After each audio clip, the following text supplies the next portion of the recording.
The diagram formation of gametes हो रहा है, उससे एक ज़ाइगोट फॉर्म हो रहा है and that creates a new individual. So let's see what is the definition. Sexual reproduction involves fusion of male and female gamete to form a zygote. यानी कि when male and female gamete will fuse together, they form a zygote or a new individual.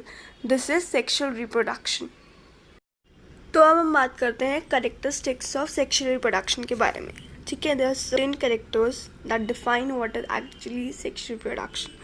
The first one is it is usually biparental. Two parents are involved, that is why it is biparental. Second point is gametes are always formed. Obviously sexual reproduction है तो gamete formation होगा. Now as gamete formation होगा तो fertilization will also take place. ठीक है. Now the fourth point is quite important. It involves meiosis and mitosis. कैसे? Meiosis कैसे करेगा कि जब the two organisms n plus n, that will be 2n. When it will produce a gamete, that is n, it will show reduction division. Reduction division यानी कि meiosis.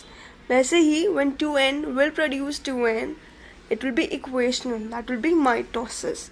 ठीक है, तो it involves both meiosis and mitosis. Now coming to the fifth point, offsprings are not identical to the parents. Obviously gamete formation होगा, fertilization होगा, due to which offspring will not be identical to the parents. ठीक है, and it will leads to variation. So हमारा sixth point है that multiplication is not so rapid. ठीक है, because sexual reproduction it will take time as compared to asexual reproduction. That is why it is not so fast. It is a slow process. ठीक है, now coming to the seventh point, that is it plays a vital role in evolution process. अगर variations होंगी तो variations की वजह से evolution process में ये एक vital role play करेगा. Because as compared to plants, the offspring will not be identical to the parents. It will be quite different. It will show variation, and that leads to evolution, or it will help in evolution process.